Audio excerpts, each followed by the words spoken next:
Alrighty, welcome back in. Hour number two of our radio program. It is the Zach Gelb Show. Notre Dame is ranked 8th in the country after a big blowout victory over Navy. The Fighting Irish are 7-1 on the season. And now joining us is their sophomore running back, Jeremiyah Love, who, by the way, has had a touchdown in each and every game this season for the Fighting Irish. He had two more to his total this past weekend up against Navy, and he's kind enough to join us right now. Jeremiyah, appreciate the time. Congratulations on your success, and how you been?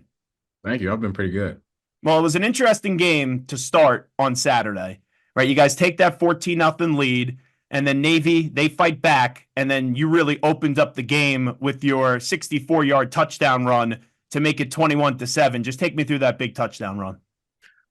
So play was inside zone, and coach was talking throughout, basically throughout the whole first half. Trust the run, trust your reads, and they called the play. The backer came down. He was free for a little bit, so had to take a little stutter step and trust that the O-line will work up to him, and they did. And once that happened, right off his butt, shooting to a touchdown.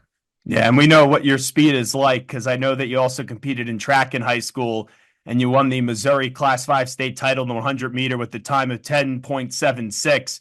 I got to ask you because you make it look just so easy on the football field when you're just so much quicker than everybody else. When was it early on in your life that you realized, wow, I just have an abnormal amount of speed? I would say it was when I started running track. All my life I've been pretty fast, but I've never known I was exceptionally fast, faster than other people.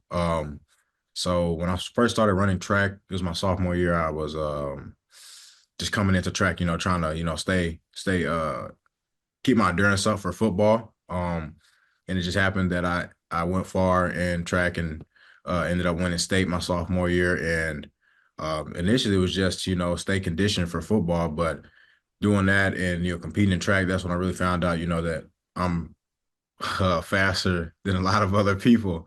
And that obviously translates to the football field, but it was my sophomore year. That was when I really found out. Do you believe you're the fastest player in college football? Yes. I would say so, yes. If you put me on the line with anybody, I'm going to beat them. I love that answer. And here's the other thing. I know last year you were listed at 197. Mm-hmm. This year you're listed at 210. So you put on weight and you still haven't lost any speed. Was that surprising to you when you put on a good amount of weight that you're still as quick as you've been in the past? Nah, I feel like I'm quicker now. Wow. Because I put on just straight muscle. So good weight. And I've only got more powerful, stronger, and faster. So, yeah. Jeremiyah Love with us. I know that in the past you said that growing up, Barry Sanders really someone that you studied and you watched a lot of highlights. Now, he stopped playing football. We all know the legendary Barry Sanders in 1998. You were born in 2005. So how and what were the reasons, other than he's just one of the greatest running backs ever, that really drew you to watching a ton of Barry Sanders tape? It was my dad. And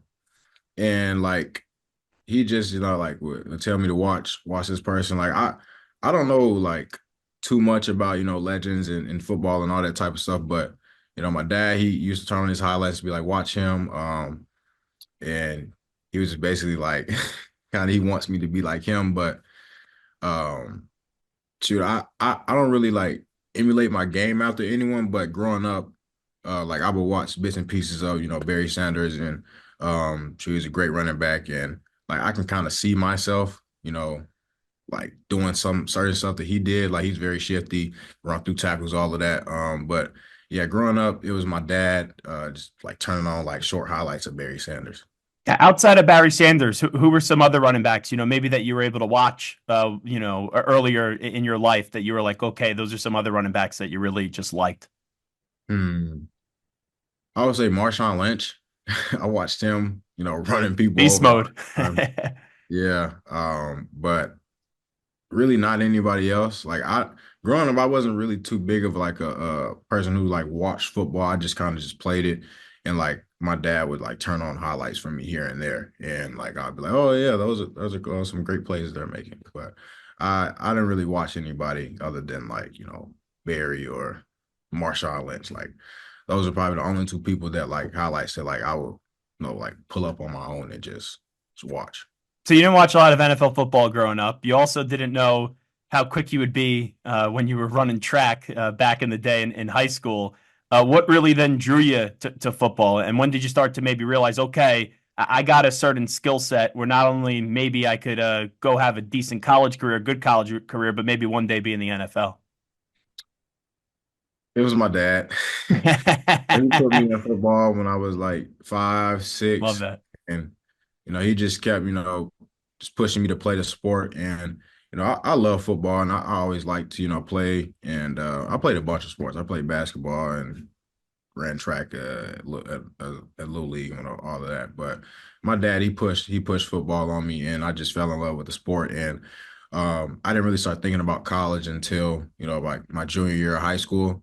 Like up until then, like I was just playing football because I loved it, and I just wanted to play with my friends and all that type of stuff. And college was something that I was like introduced to my junior year when I was thinking about, going further with my football career. And that's when I started getting recruited by colleges, going to football camps and all of that. But, growing up, my dad was the one who pushed me to play. And, he just, got me to love the game of football. I know it's Notre Dame. So, like, when I ask you, why did you go to Notre Dame? The answer pretty much explains itself. But what really drew you, Jeremiah Love, to Notre Dame to make sure that you fell in love with the school and knew that it was the right decision? My parents pushed Notre Dame from the very start. Whenever I first started getting recruited, my dad was like, "Have you heard from Notre Dame?" or stuff like that. At the time, they didn't. Coach McCullough wasn't. I don't think he was a running back coach at that time.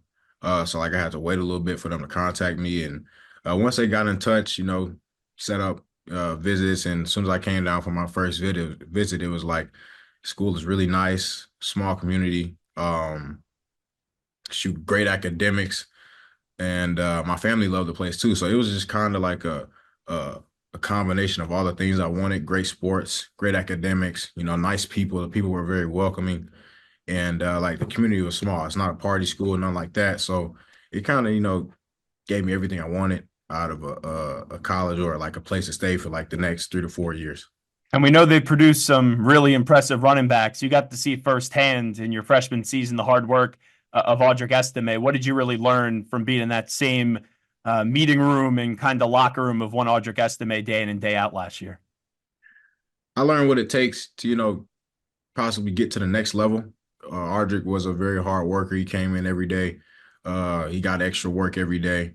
He came in just worked to the best of his ability, and he practiced really hard. And one of the things Ardrick like told me that I should really focus on doing was getting my weight up. And once my freshman season ended and spring started, that's what I was really focusing on. And shoot, it's helped greatly. But what I've took from Ardrick is that uh, it's going to take a lot of work to get to the next level. And seeing him come in and work every day, I got a pretty good picture of what it's going to take for me to get to the next level and then be successful at the next level as well. You got your feet wet last year. Now it seems like you're really comfortable in the sophomore season. And not only did you put the work in the offseason off the field, but it's translating how it should be to on field success. I know it's only 8 games into the season. The next four are massive. This team has college football playoff aspirations and then some. But I'm just wondering, so far, how do you evaluate your individual season with what you've been able to prove? I feel like I've been doing pretty good this season. I don't really think like too high of myself. I mean, like I'm doing pretty good. Scoring touchdowns, doing what I'm supposed to do, doing anything to help the team win.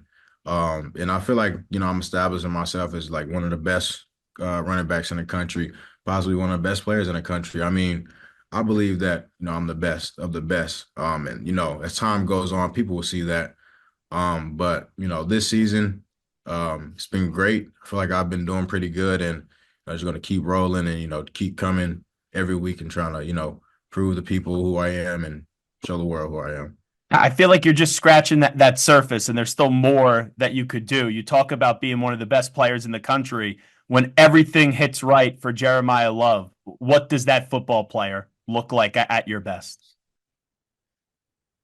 If everything's hitting right, I would say I'm easily a Heisman candidate. I mean, I've got I feel like I've got everything it takes to, be recognized as, one of the best players, if not the best player in college football. And, as time goes on, I'm going to take advantage of those opportunities and going to prove to people who I am, who I say I am.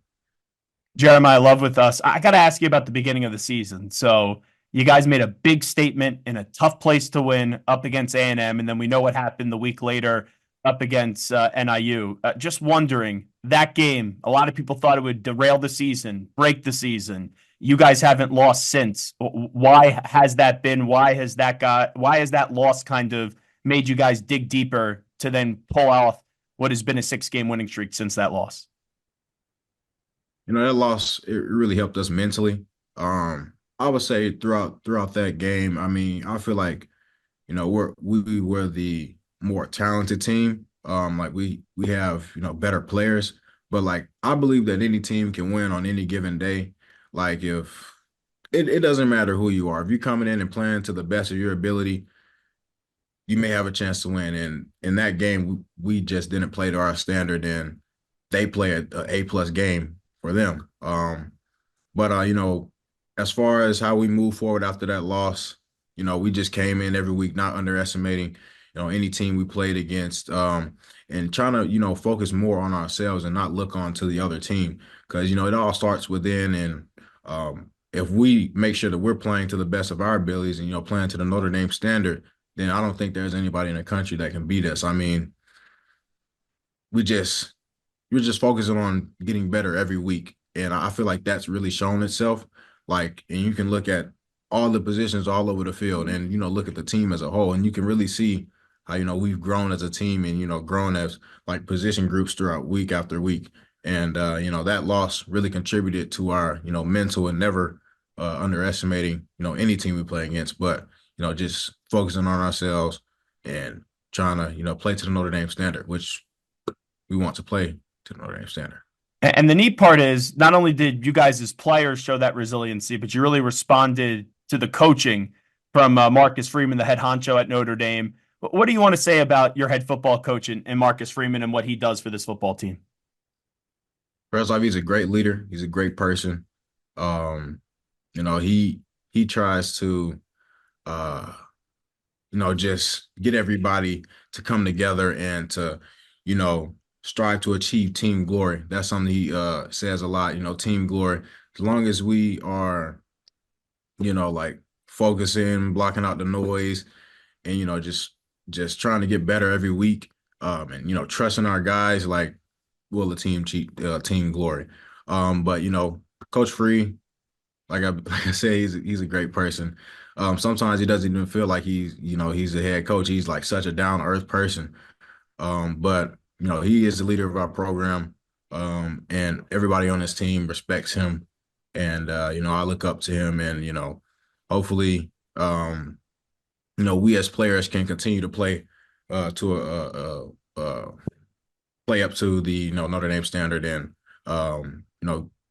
achieve an outcome that this program hasn't seen in a little while. So Last year, your quarterback was Sam Hartman. Another transfer in this year, it's Riley Leonard coming over from Duke. How has your relationship grown from the offseason to now where you guys are sitting at 7-1 with your quarterback?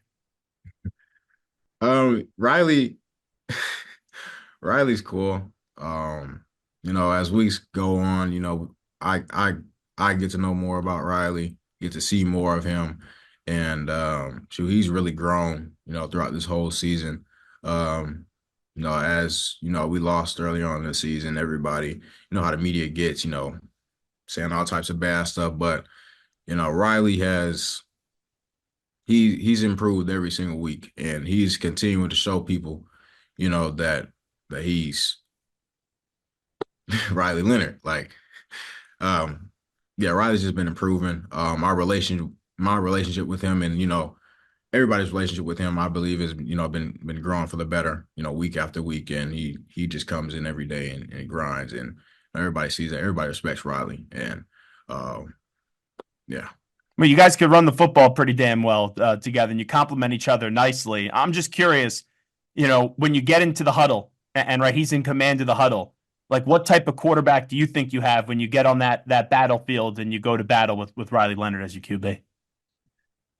Shoot, first off, I have a quarterback that I can trust.